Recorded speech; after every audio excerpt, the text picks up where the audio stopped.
Welcome back to our Proactive London studio, where I'm joined by David Lewis now. He's a non-executive director at SSV Capital. And David, it's very nice to meet you. How are you? I'm well, Tom. Thanks for inviting me here. It's a really lovely space you have. Oh, thank you. It's a pleasure to have you in. We're going to be talking a bit about SSV Capital. Why don't you just start by introducing the business for us? So SSV Capital is a portfolio company, for lack of terminology, to be honest, focused specifically on the ESG agenda.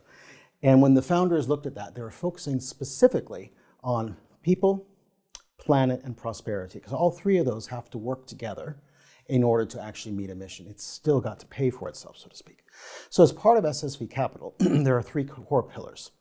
One is a fintech pillar called SmartPay, and I can discuss that in more detail. The other is a commercial property pillar, because commercial property, as you would gather in an SSG context, is quite dirty. And we're looking at some very interesting technology to help property managers in that context. And the third is a fund that's very specifically focused on ESG, and they will be evolving over time. And all three of those kind of roll up into a portfolio concept and support each other. It's fantastic. So you've obviously gotten to know the business relatively well. What is it that attracted you to become a non-executive director there? Sure.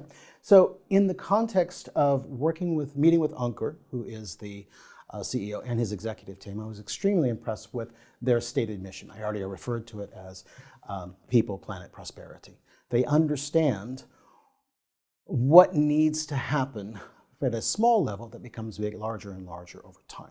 So I like being in those kinds of environments, and I'm very focused right now in my life on ensuring that everything that we do is addressing the climactic challenges around us. The other aspect of this, I like being around people who are as smart or smarter than me, and I really appreciate that because I get challenged right that way. And Ankur and his team, I am comfortable saying I'm with smarter people. That's a really good place to be. It's equivalent of playing chess with someone who's better than you. I enjoy that. And then the organization is rounded out by two other individuals, other non-executives. Chris Bullock, who's got a long history in sustainable ethics in relationship to the environment, helping companies to be more effective and more focused on the social and environmental agenda. And Obi Obeshu is a very interesting background in investment banking and funds, and he is very, very focused on ensuring he's got an ESG agenda as everything that he does. So it's really wonderful to work with all of those people. Understood. You've obviously mentioned ESG there and your own interest in ESG. So why do you have this interest in ESG? So you'll have to forgive me because this is where I can start ranting. We talked briefly about that. I feel like as a species, as a planet, we're at an existential crisis.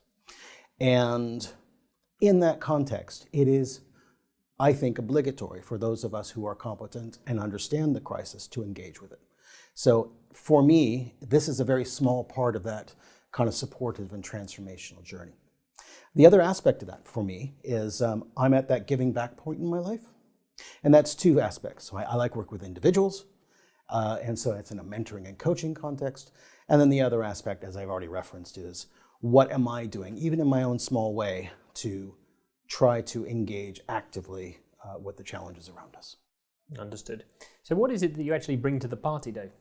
So my background is 30 years in essentially what we would call digital transformation now. I was lucky enough to be in California when the internet started. As a result of that, I've had some very interesting experiences. I've had the opportunity to start two of my own companies. I worked internationally and did a lot of IT and digital technology consulting for governments. I've started the first internet service provider in Sri Lanka. And latterly, I've been working with very large system integrators doing global transformation for their own stacks, and ultimately thousands of people. And then most recently, I was working with UK government. So I was in the center of Cabinet Office with Government Digital Service, and their focus is the digital transformation of government itself. And by extension, there is an ESG connection with that. But you'll notice that, especially in that last part, it's a lot of service and giving back. I've got one final question for you, David. SSV obviously trying to make a positive difference. They're trying to be disruptive in a positive way on all kinds of different axes. What gives you the confidence that they're going to be able to pull it off? So I'm going to go back initially to the people. So the entire executive team has come from investment banking, one form or another. So they understand how to create a successful business, and they work with individuals and organizations to that end. And the fact that they've actually focused on an ESG agenda to begin with is a good baseline. So if I pick off each one of those pillars, I'll do the fintech pillar last because that's one I'm most familiar with. The fund is particularly interesting because it is, again, an ESG specifically focused fund, and they are going to be only investing in organizations that have a similar remit. Now, one of the things I find interesting on that, and there's a stated goal of building synergistic relationships. So if I invest with company X, that's got an agenda and a particular bent, company Y, that they also invest with, they can build essentially an ecosystem that helps to force multiply, for lack of terminology, what the organization itself can do. As I mentioned, there's a prop tech organization that's building, and the biggest challenges in commercial property is they're just dirty. They've never been really built, with the exception of very new buildings, with environmental concerns in mind. And as you know, there's a huge net zero pressure across the world, and this is the opportunity to really engage in that. There's some new interesting technologies both in the market and that we'll be bringing to the table. And lastly, and this again is the area I'm most comfortable with, is SmartPay, which is a pure play fintech play, but it's very different in the sense that they're using QR codes, and QR codes are ubiquitous. You see them everywhere. And the intent behind that is it's using the open banking standards, and by using open banking standards, they're able to bypass the main financial institutions, which drives down cost, drives down environmental impact, because I'm not supporting a gigantic engine of financial engine somewhere else, and makes the resolution of transactions for vendors almost instantaneous. So with really strong play for that.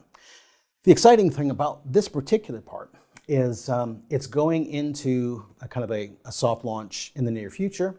And in that context, I'll be working closely with Ankur and the technical team to ensure we're doing the right user research so we can continue to evolve the product. And I'm extremely excited about the opportunities. If we even actually hit a small percentage of what that can be, then that part of the organization can help with the overall funding, because it helps to do, we think there's a huge amount of opportunity and growth in that particular sector. It's very exciting. Let me wish you the very best of luck with it, David, and thank you very much indeed for your time today. Thanks, Tom. I really appreciate it.